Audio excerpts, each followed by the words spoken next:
حدیث نمبر 2625۔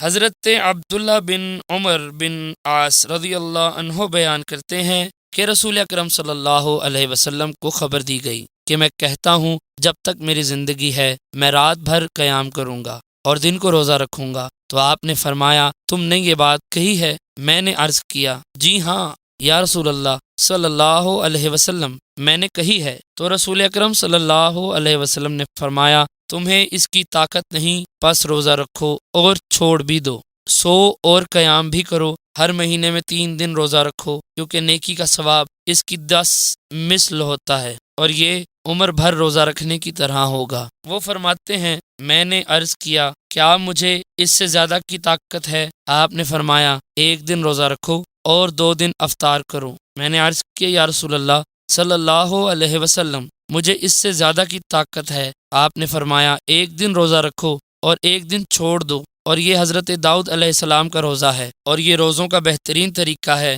فرماتے ہیں میں نے عرض کیا مجھے اس سے زیادہ کی طاقت ہے۔ رسول اکرم صلی اللہ علیہ وسلم نے فرمایا اس سے افضل چیز کوئی نہیں۔ حضرت عبداللہ بن عمر رضی اللہ عنہ فرماتے ہیں اگر میں رسول اکرم صلی اللہ علیہ وسلم کا 3 روزوں والا ارشاد گرامی قبول کر لیتا تو یہ مجھے میری اہل اور میرے مال سے زیادہ پسندیدہ ہوتا۔